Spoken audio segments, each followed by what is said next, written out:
ꯀꯔꯤꯒꯨꯝꯕ ꯃꯇꯝꯗ ꯐꯥꯎꯕ ꯌꯥꯎꯕ꯭ꯔꯥ ꯀꯅꯥꯒꯨꯝꯕ ꯑꯃꯅ ꯑꯗꯣꯝꯁꯦ ꯑꯗꯨꯝ ꯌꯦꯡꯁꯜꯂꯒ ꯂꯩꯕꯒꯨꯝꯕ ꯅꯠꯇ꯭ꯔꯒ ꯀꯔꯤꯒꯨꯝꯕ ꯃꯇꯝꯗ ꯑꯗꯣꯝꯗ ꯅꯛꯅ ꯂꯣꯏꯅꯔꯝꯕ ꯃꯤꯁꯛ ꯑꯃ ꯍꯥꯟꯅꯒ ꯃꯑꯣꯡ ꯏꯃꯥꯟ ꯃꯥꯟꯅꯗꯕ ꯑꯗꯣꯝ ꯎꯕꯒ ꯐꯨꯠ ꯐꯨꯠ ꯃꯥꯡꯈꯤꯕ ꯑꯗꯨꯃꯥꯏꯅ ꯑꯃꯨꯛ ꯐꯥꯎꯕ ꯌꯥꯎꯕ꯭ꯔꯥ ꯅꯠꯇ꯭ꯔꯒꯅ ꯁꯨꯃꯥꯏꯅ ꯇꯧꯕ ꯌꯥꯎꯕꯤꯕ꯭ꯔꯥ ꯑꯗꯣꯝꯒ ꯍꯥꯟꯅꯒ ꯂꯣꯏꯅꯕ ꯃꯤꯁꯛ ꯑꯗꯣꯝꯒ ꯋꯥꯔꯤ ꯐꯖꯅ ꯏꯁꯥ ꯁꯥꯕ ꯉꯝꯗꯕꯒꯨꯝꯕ ꯑꯗꯣꯝ ꯎꯔꯒ ꯐꯨꯠ ꯐꯨꯠ ꯃꯥꯡꯈꯤꯕꯒꯨꯝꯕ ꯍꯥꯟꯅꯒ ꯃꯑꯣꯡ ꯏꯃꯥꯟ ꯃꯥꯟꯅꯗꯕꯒꯨꯝꯕ ꯑꯗꯨꯒꯨꯝꯕ ꯑꯍꯣꯡꯕ ꯂꯥꯛꯄ ꯎꯕ꯭ꯔꯥ ꯉꯁꯤꯗꯤ ꯑꯩꯒꯤ ꯇꯦꯔꯣ ꯗꯦꯛ ꯑꯁꯤꯅ ꯂꯣꯏꯅ ꯇꯥꯛꯀꯅꯤ ꯑꯗꯣꯝꯅ ꯉꯥꯎꯖꯔꯤꯕ ꯃꯤꯁꯛꯇꯨ ꯀꯅꯥꯅꯣ ꯃꯑꯣꯡ ꯃꯇꯧ ꯀꯃꯥꯏꯅ ꯇꯧꯕꯅꯣ ꯍꯥꯏꯕꯗꯣ ꯂꯣꯏ ꯈꯪꯃꯤꯟꯅꯔꯁꯤ ꯉꯁꯥꯏ ꯃꯉꯣꯟꯗ ꯊꯃꯣꯏ ꯀꯥꯏꯍꯜꯂꯝꯕꯗꯣꯀꯣ ꯍꯥꯏꯕꯗꯤ ꯃꯥꯒꯤ ꯄꯥꯁꯇ ꯃꯉꯣꯟꯗ ꯊꯦꯡꯅꯈꯤꯕ ꯑꯦꯛꯁꯤꯗꯦꯟ ꯍꯥꯏꯕ ꯇꯥꯔꯦꯀꯣ ꯑꯗꯨꯒꯤ ꯅꯨꯡꯉꯥꯏꯇꯕꯗꯣ ꯑꯃꯨꯛ ꯍꯟꯖꯤꯜꯂꯛꯀꯗ꯭ꯔꯥ ꯍꯥꯏꯕꯒꯤ ꯑꯀꯤꯕ ꯂꯩꯕꯗꯣ ꯑꯗꯨꯒꯤ ꯑꯀꯤꯕ ꯂꯩꯕꯗꯨꯅ ꯍꯥꯏꯕꯗꯤ Hi, this is Sakila Yumnam, a certified tarot and crystal healer. ꯀꯥꯔꯗꯁꯤꯡꯗꯤ ꯑꯣꯏꯗꯕ ꯉꯥꯡꯗꯦ ꯃꯈꯣꯏꯗꯤ ꯑꯩꯈꯣꯏꯒ ꯋꯥꯔꯤ ꯁꯥꯒꯗꯕꯒꯤ ꯔꯦꯗꯤꯗ ꯂꯩ ꯃꯌꯥꯝꯒꯤ ꯃꯔꯛꯇꯒꯤ ꯔꯤꯀ꯭ꯋꯦꯁ ꯇꯧꯕꯤꯔꯛꯄ ꯌꯥꯎꯕꯒꯤ ꯃꯇꯨꯡ ꯏꯟꯅ ꯉꯁꯤꯗꯤ ꯄꯥꯏꯜ 3 ꯊꯝꯖꯒꯦꯀꯣ ꯑꯩ ꯃꯔꯛꯇ ꯑꯗꯨꯝ ꯍꯥꯏꯗꯤ ꯄꯥꯏꯜ 2 ꯅꯠꯇ꯭ꯔꯒ 3 ꯑꯗꯨꯝ ꯊꯝꯖꯔꯛꯀꯦ ꯑꯗꯣ ꯄꯥꯏꯜ 3ꯁꯤꯗ ꯑꯗꯣꯝꯕꯨ ꯑꯦꯇ꯭ꯔꯦꯛ ꯇꯧꯕ ꯄꯥꯏꯜ ꯑꯃꯃꯝ ꯈꯟꯕꯤꯌꯨ ꯄꯥꯏꯜ 1 2 3 3ꯁꯤꯗꯒꯤ ꯑꯦꯇ꯭ꯔꯦꯛ ꯇꯧꯕ ꯄꯥꯏꯜ ꯑꯃꯃꯝ ꯈꯟꯕꯤꯌꯨ ꯈꯟꯕꯤꯗ꯭ꯔꯤꯉꯩ ꯃꯃꯥꯡꯗ ꯁꯣꯔ ꯁꯥꯡꯅ 3ꯂꯛ ꯍꯣꯟꯖꯤꯟꯕꯤꯔꯒ ꯃꯁꯜꯁꯤꯡꯗꯨ ꯔꯤꯂꯦꯛꯁ ꯇꯧꯕꯤꯔꯒ 7 ꯆꯀ꯭ꯔꯗꯨ ꯔꯤꯂꯦꯛꯁ ꯇꯧꯕꯤꯔꯒ ꯄꯣꯁꯆꯔ ꯆꯥꯅ ꯐꯝꯕꯤꯔꯒ ꯑꯗꯨꯒ ꯃꯤꯠ ꯄꯥꯡꯊꯣꯛꯄꯤꯔꯒ ꯊꯝꯖꯔꯤꯕ ꯄꯥꯏꯜ 3 ꯑꯁꯤꯗꯒꯤ ꯑꯗꯣꯝꯅ ꯄꯥꯝꯖꯕ ꯄꯥꯏꯜ ꯑꯃ ꯈꯟꯕꯤꯌꯨ ꯄꯥꯏꯜ 1 ꯈꯟꯕꯁꯤꯡ ꯌꯦꯡꯉꯁꯤꯀꯣ ꯄꯥꯏꯜ 1 ꯈꯟꯕꯁꯤꯡꯗ ꯉꯥꯎꯖꯔꯤꯕ ꯃꯤꯁꯛ ꯃꯤꯑꯣꯏ ꯑꯗꯨ ꯀꯃꯥꯏꯅ ꯇꯧꯕꯅꯣ ꯃꯁꯛ ꯃꯑꯣꯡꯅ ꯀꯃꯥꯏꯅ ꯇꯧꯕꯅꯣ ꯍꯥꯏꯕꯗꯨ ꯌꯨꯅꯤꯚꯔꯁꯦꯜ ꯒꯥꯏꯗ ꯑꯝꯇꯪ ꯇꯧꯕꯤꯌꯨ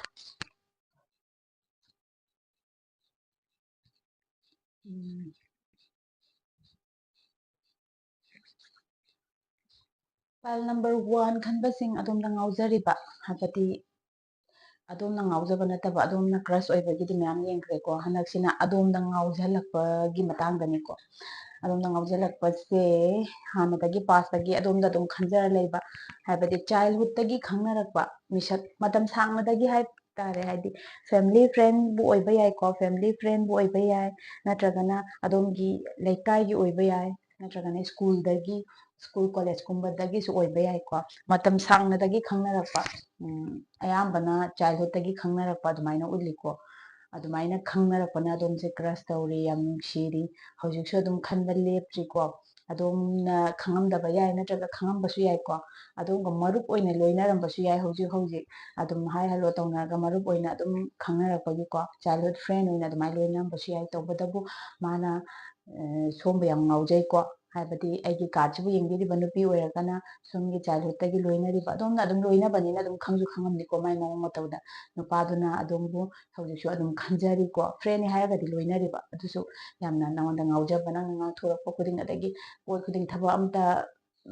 ꯑꯄꯟꯕ ꯂꯩꯔꯒꯁꯨ ꯑꯗꯨꯝ ꯍꯦꯜꯞ ꯇꯧꯕ ꯑꯗꯨꯃꯥꯏꯅ ꯇꯧꯕ ꯑꯣꯏꯀꯣ ꯑꯗꯒꯤ ꯅꯨꯄꯥꯗ ꯑꯣꯏꯇꯥꯔꯒꯁꯨ ꯃꯇꯝ ꯁꯥꯡꯅꯗꯒꯤ ꯑꯗꯨم ꯈꯪꯅꯔꯛꯑꯕ ꯂꯣꯏꯅꯔꯛꯄ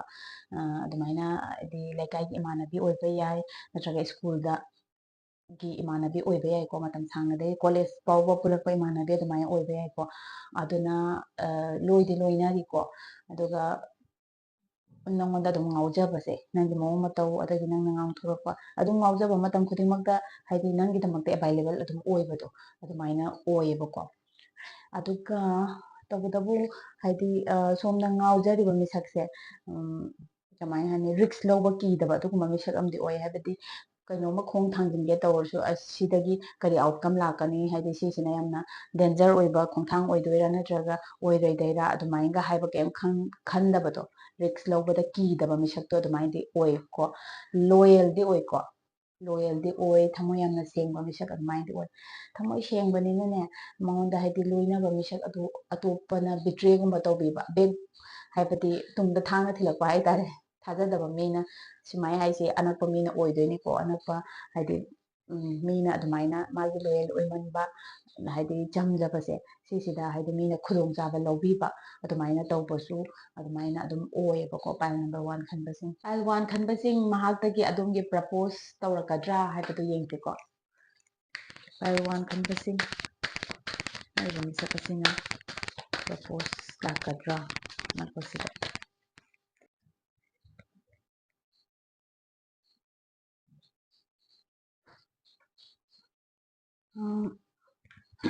ꯁꯣꯝꯅ ꯉꯥꯎꯖꯔꯤꯕ ꯃꯤꯁꯛ ꯑꯁꯤꯅ ꯑꯗꯣꯝꯗ ꯄ꯭ꯔꯄꯣꯁ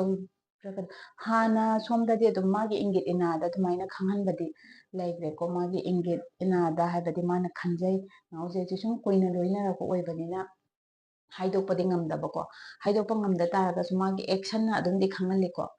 ꯑꯦꯛꯁꯟꯅ ꯑꯗꯨꯝꯗꯤ ꯈꯪꯍꯜꯂꯤ ꯃꯥꯁꯦ ꯐꯤꯜꯃꯤ ꯍꯤꯔꯣꯒꯤ ꯇꯥꯏꯞꯇ ꯇꯧꯋꯦꯕ ꯃꯥꯒꯤ ꯑꯦꯛꯁꯟꯁꯦ ꯍꯥꯏꯕꯗꯤ ꯌꯥꯝꯅ ꯔꯣꯃꯥꯟꯇꯤꯛ ꯑꯣꯏꯕ ꯑꯗꯨꯃꯥꯏꯅ ꯑꯣꯏꯕꯒꯤ ꯇꯥꯏꯞꯇ ꯑꯗꯨꯃꯥꯏꯅꯗꯤ ꯑꯣꯏꯌꯦꯕꯀꯣ ꯅꯨꯄꯥꯁꯦ ꯑꯗꯨꯒ ꯃꯇꯝ ꯁꯥꯡꯅꯗꯒꯤ ꯑꯗꯣꯝꯒ ꯍꯥꯏꯕꯗꯤ ꯇꯤꯟꯅ ꯂꯣꯏꯅꯔꯛꯄ ꯑꯣꯏꯕꯒꯤ ꯐꯣꯡꯗꯣꯛꯅꯤꯡꯉꯁꯨ ꯐꯣꯡꯗꯣꯛꯄ ꯉꯝꯗꯕꯗꯣ ꯗꯥꯏꯔꯦꯛ ꯑꯣꯏꯅ ꯍꯥꯏꯕ ꯑꯗꯨꯃꯥꯏꯅ ꯉꯝꯗꯕꯗꯤ ꯑꯣꯏꯕ ꯌꯥꯏ ꯑꯗꯨꯁꯨ ꯃꯥꯒꯤ ꯃꯑꯣꯡ ꯃꯇꯧ ꯏꯁꯥꯔꯥ ꯍꯥꯏꯕꯗꯤ ꯑꯦꯛꯁꯟꯅ ꯑꯗꯣꯝꯗ ꯎꯠꯇꯤ ꯎꯠꯈ꯭ꯔꯒꯅꯤ ꯑꯗꯨꯝ ꯁꯣꯏꯗꯅꯗꯤ ꯈꯪꯉꯝꯒꯅꯤ ꯑꯗꯨꯒ ꯃꯥꯁꯦ ꯀꯃꯥꯏꯅ ꯇꯧꯕ ꯃꯤꯑꯣꯏ ꯑꯣꯏ ꯍꯥꯏꯕ ꯃꯇꯝꯗ ꯊꯕꯛꯁꯦ ꯌꯥꯡꯅ ꯊꯨꯅ ꯇꯧꯒꯟꯕꯗꯣ ꯋꯥꯈꯜꯗ ꯁꯠ ꯂꯥꯛꯄꯒ ꯁꯠ ꯇꯧꯒꯟꯕ ꯌꯥꯡꯅ ꯊꯨꯅ ꯑꯗꯨꯃꯥꯏꯅ ꯇꯧꯕꯗꯤ ꯑꯣꯏꯌꯦ ꯅꯪꯅ ꯏꯊꯥ ꯊꯥꯖꯗꯅ ꯏꯈꯪ ꯈꯪꯍꯧꯗꯕꯤꯗꯅꯦꯕ ꯄ꯭ꯔꯤꯄꯦꯌꯔ ꯇꯧꯗꯕ ꯃꯇꯝ ꯑꯃ ꯍꯥꯏꯇꯥꯔꯦ ꯅꯪꯅ ꯑꯗꯨꯃꯥꯏꯅ ꯇꯧꯕꯗ ꯁꯠ ꯄ꯭ꯔꯄꯣꯁ ꯇꯧꯁꯜꯂꯛꯄꯁꯨ ꯌꯥꯏꯑꯕꯀꯣ ꯄ꯭ꯔꯄꯣꯁ ꯇꯧꯁꯜꯂꯛꯄꯁꯨ ꯌꯥꯏ ꯃꯥꯁꯦ ꯀꯃꯥꯏꯅ ꯇꯧꯒꯦꯗ ꯌꯥꯝꯅ ꯊꯨꯅ ꯌꯥꯡꯅ ꯑꯗꯨꯃꯥꯏꯅ ꯇꯧꯒꯟꯕ ꯃꯤ ꯑꯃ ꯑꯣꯏꯕꯅꯤꯅꯅꯦ ꯊꯨꯅ ꯇꯧꯕ ꯍꯥꯏꯕꯗꯤ ꯂꯝꯖꯦꯜ ꯌꯥꯡꯅ ꯆꯦꯟꯕ ꯃꯤꯗꯤ ꯇꯨꯖꯟꯒꯟꯕꯁꯨ ꯌꯥꯎꯋꯤꯗꯅ ꯑꯗꯨꯃꯥꯏꯅ ꯍꯥꯏꯕꯗꯤ ꯁꯒꯣꯜꯁꯤꯗ ꯍꯦꯟꯅ ꯃꯥꯅ ꯌꯥꯡꯅ ꯆꯦꯟꯕꯒꯤ ꯐꯤꯕꯝꯗ ꯂꯩꯔꯤ ꯑꯗꯨꯅ ꯃꯥꯁꯤ ꯀꯩꯒꯨꯝꯕ ꯀꯥꯟꯗ ꯍꯥꯏꯕꯗꯤ ꯌꯥꯝ ꯆꯥꯎꯅ ꯁꯣꯏꯕꯁꯨ ꯌꯥꯎꯕꯗꯣ ꯃꯥꯅ ꯆꯠꯂꯤꯕ ꯂꯝꯕꯦꯟꯗꯨꯗ ꯌꯥꯝ ꯆꯥꯎꯅ ꯁꯣꯏꯕꯁꯨ ꯌꯥꯎ ꯑꯗꯨꯒ ꯍꯥꯏꯗꯤ ꯀꯅꯥꯒꯨꯝꯕ ꯑꯃ ꯍꯥꯏꯗꯤ ꯗꯥꯎ ꯌꯥꯔꯒ ꯌꯥꯝ ꯆꯥꯎꯅ ꯃꯥꯏ ꯄꯥꯛꯄꯁꯨ ꯑꯗꯨꯝ ꯌꯥꯎꯋꯦꯀꯣ ꯍꯥꯏꯕꯗꯤ ꯁꯠ ꯁꯠ ꯋꯥꯈꯜꯗꯤ ꯌꯥꯝ ꯊꯨꯅ ꯌꯥꯡꯅ ꯈꯟꯕ ꯑꯗꯨꯃꯥꯏꯅ ꯇꯧꯕ ꯑꯣꯏꯌꯦꯕꯀꯣ ꯑꯊꯨꯕ ꯃꯇꯝꯗ ꯑꯗꯣꯝꯗ ꯃꯥꯒꯤ ꯄ꯭ꯔꯄꯣꯖꯦꯜ ꯂꯥꯛꯄꯁꯨ ꯌꯥꯝꯅ ꯂꯩꯔꯤ ꯀꯥꯔꯠꯁꯤꯒꯤ ꯃꯇꯨꯡ ꯏꯟꯅꯀꯣ ꯄꯥꯏꯜ ꯅꯝꯕꯔ 1 ꯈꯟꯕꯁꯤꯡ ꯄꯥꯏꯜ 2 ꯈꯟꯕꯁꯤꯡ ꯑꯃꯨꯛ ꯌꯦꯡꯉꯁꯤꯀꯣ ꯄꯥꯏꯜ 2 ꯈꯟꯕꯁꯤꯡ ꯉꯥꯎꯖꯔꯤꯕ ꯃꯤꯁꯛ ꯑꯁꯦ ꯃꯁꯛ ꯃꯑꯣꯡ ꯀꯃꯥꯏꯅ ꯇꯧꯕꯅꯣ ꯍꯥꯏꯕꯗꯤ ꯌꯨꯅꯤꯚꯔꯁꯅꯦꯜ ꯒꯥꯏꯗ ꯑꯗꯨꯝ ꯇꯧꯕꯤꯌꯨ ꯃꯈꯣꯏꯅ ꯀꯃꯥꯏꯅ ꯇꯧꯋꯤ ꯍꯥꯏꯕꯗꯤ ꯌꯨꯅꯤꯚꯔꯁꯅꯦꯜ ꯒꯥꯏꯗ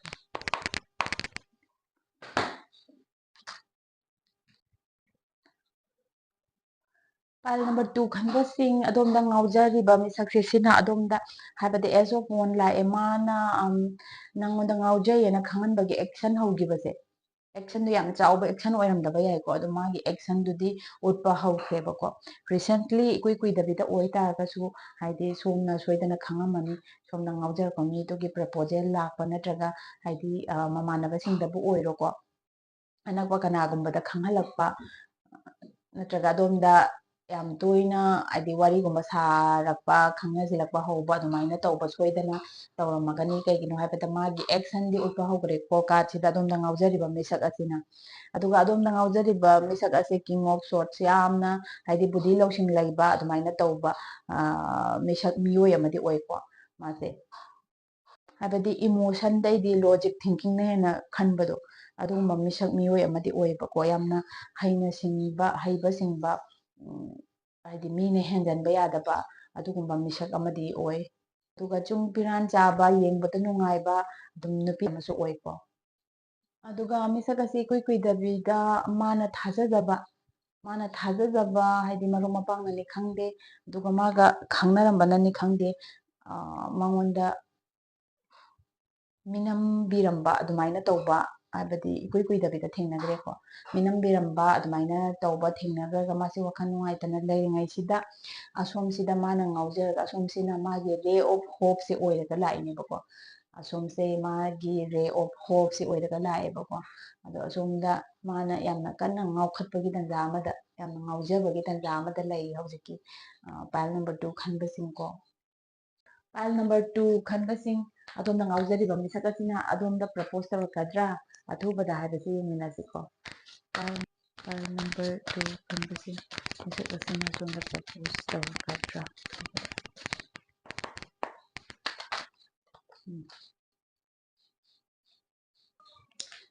ꯄꯥꯏꯜ ꯅꯝꯕꯔ 2 ꯈꯟꯕꯁꯤꯡ ꯑꯗꯣꯝꯗ ꯉꯥꯎꯖꯔꯤꯕ ꯑꯗꯣꯝꯒꯤ ꯀ꯭ꯔꯁꯁꯤꯅ ꯀꯣ ꯍꯥꯏꯕꯗꯤ ꯏꯅꯛ ꯅꯛꯄ ꯃꯇꯝꯁꯤꯗ ꯅꯪꯉꯣꯟꯗ ꯄ꯭ꯔꯄꯣꯁ ꯑꯊꯨꯕ ꯃꯇꯝꯁꯤꯗ ꯇꯧꯔꯛꯀꯅꯤ ꯍꯥꯏꯕꯗꯨꯗꯤ ꯎꯕ ꯐꯪꯗꯦ ꯎꯕ ꯐꯪꯗꯕꯒꯤ ꯃꯔꯝꯁꯤ ꯀꯔꯤꯅꯣ ꯍꯥꯏꯕꯗ ꯃꯥꯒꯤ ꯉꯁꯥꯏ ꯃꯉꯣꯟꯗ ꯊꯃꯣꯏ ꯀꯥꯏꯍꯜꯂꯝꯕꯗꯣꯀꯣ ꯍꯥꯏꯕꯗꯤ ꯃꯥꯒꯤ ꯅꯛꯅꯕ ꯃꯔꯨꯞꯅ ꯅꯠꯇ꯭ꯔꯒ ꯃꯥꯒꯤ ꯅꯛꯅꯕ ꯃꯥꯒ ꯈꯪꯅꯖꯕ ꯃꯤꯁꯛꯅ ꯃꯉꯣꯟꯗ ꯊꯃꯣꯏ ꯀꯥꯏꯍꯟꯕꯗꯨꯒꯤ ꯌꯥꯝꯅ ꯅꯨꯡꯉꯥꯏꯇꯕ ꯁꯤꯆꯨꯋꯦꯁꯟ ꯑꯃꯗ ꯂꯩꯕꯗꯣ ꯃꯥꯒꯤ ꯊꯃꯣꯏꯗꯒꯤ ꯀꯣꯛꯄ ꯉꯝꯗ꯭ꯔꯤꯀꯣ ꯃꯥ ꯍꯥꯏꯗꯤ ꯀꯞꯄꯒ ꯊꯋꯥꯏ ꯌꯥꯝ ꯅꯨꯡꯉꯥꯏꯇꯕ ꯑꯗꯨꯃꯥꯏꯅ ꯇꯥꯡꯀꯛꯇꯤ ꯂꯩꯔꯤ ꯑꯗꯨꯏꯗꯣ ꯀꯣꯛꯄ ꯉꯝꯗꯕꯅ ꯍꯥꯏꯕꯗꯤ ꯃꯥꯅ ꯈꯜꯂꯤꯁꯤ ꯅꯉꯣꯟꯗ ꯄ꯭ꯔꯄꯣꯁ ꯇꯧꯖꯔꯒ ꯔꯤꯂꯦꯁꯟꯁꯤꯞꯁꯦ magi pasta mangonda thengnagiba accident haiba tareko adugi nungaitaba do mo hanjelakadra haibagi akiba leibado adugi akiba leibaduna haibadi nabanigi relationship se mana propose tawga makha chathagadabase sigisi maase khong thangjinba kira leirebako aduga sutharaga leirebako aduna inak nakpasidadi magi propose lakni haibadi thajade tawbadabu haibadi mana nongkhatlakanda magi let it go tawhangraga magi akiba fair se haidi pass ki akiba se pudana mana sidagi release tawba ngamgiba taragadi soidana haibadi adomda magi propose si tawrakpa yai adubu inak nakpasidadi ma hoji hoji pass ki sigi akiba leiriko aduna somda haidokpa kaika tawbasi mase kina chatliko file number 2 khanbasing file number 3 khanbasing adomna ngaujariba misak mioi asi kamai tawi mong marin kamai tawbuna yengina asi file number 3 khanbasinga ngaujariba misak mioi asi kamai tawbano yengina kai tawbe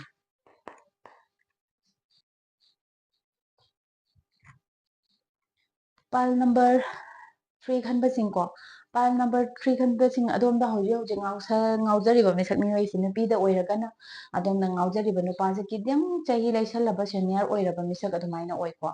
adagi nupada oiragana adomna ngaujariba si adomdagi kidang senior oiraba adomdagi chahi kidang hanba adumaina tawba misak mioi oi haidi spiritual journey sida khara thajaba misak adumaina oiko aduga old pattern haidi aribagi thainagi haibidi wakhalon kitang leiba adumaina tawba yamna haiba singba misak amadi oi mahakse adum somga loina taraga so adumda takpi tabbiba ngamba haidi guide piba ngamba natraga adomda hoi gentle guide macha adumaina tawbiba ngamba adomda isu senior oiba misak amasu oirabanina adai haisingba adumaina knowledge leiba mi amasu oibanina adumaina tawba misak mioi oi adomna loina bada adum khangamgani anakpada adugumba yawbrana aduga misakse kamain taweda asauba si phadaraga kam oina yamna strength leiba haisi mapanthongi kanbadu nateko inner strength leiba mioi ama oibako adum mase inner strength leiba mioi ama oi mi amna kainom tawpa matamda reaction khudakta pidaba misakto adumaina tawba misak ama oi asauba singse phadaraga haidi tapna adumaina ingna chikna leiba ngamba misak ama yamna knowledge leiba misak ama oi tawbadabu mase magi khudingmak siningondadi share tawde mase secret khara thamba misak mioi amadi oiko magi secret chi nongmadi khangakadoini secret chahe afaba oiba yai natraga fataba oiba yai adu ma secret pulap makti mingonda share tawde yamna haisingba misak amsu oire asauba phadaraga reaction tawdaba misak amasu mi amna hekta haidi yengba matamda mana khalise kaino khangba ngamdabadu haidi kok leiba adumaina singba misak ama oibanina adumaina tawra masi secret che thamba misak amdi oi adusu mana kaya haisingba oi taragasu magi secret che nongmadi khangaktoini mana afaba oiramagana afaba phal phangdoini fataba oiramagana fataba phangdoini bako ado adomgi naknabasingda adomna adum khangba yawramgani file number 3 khangbasingko misak mioi si asina adomda propose tawragadra haibado mahakna adomda propose tawragadra haibadusu yengminasiko ngaujariba misak asina file number 3 khanbasing propose tawragadra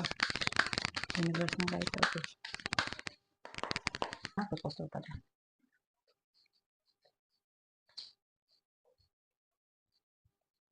misak mayong asi khidang senior oiba chahi laisanba misak mioi oiba taragasu ko yamna romantic oiba misak amadi oiko numi style da haibadi Shahrukh Khan ki style da yamna romantic oiba mawongda domda proposal si lakpa yai ikoi koi dabida ko proposal si lakpa yai aduga propose si tawraga nangi kari reply lakani haibadu adusu mangai ki khanbagi wakhalol amada laiko aduga misak mioi asi nupi oiragasu stable oiraba misak mioi amadi oiko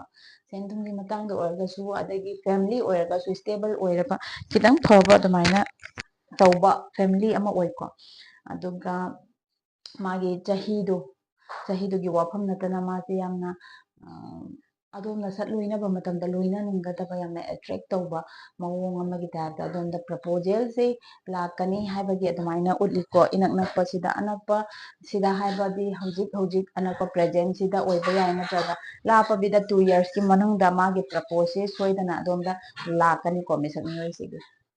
ꯑꯗꯨꯅ pile number 3 ꯈꯟꯕꯁꯤꯡꯀꯣ pile number 3 ꯈꯟꯕꯁꯤꯡ ꯑꯗꯣꯝꯅ ꯂꯣꯏꯅꯔꯤꯕ ꯃꯤꯁꯛ ꯑꯗꯨꯗ ꯀꯨꯞꯊꯅ ꯌꯦꯡꯕꯤꯌꯨ ꯁꯤꯒꯨꯝꯕ ꯃꯤꯑꯣꯏ ꯌꯥꯎꯕ꯭ꯔꯥꯅ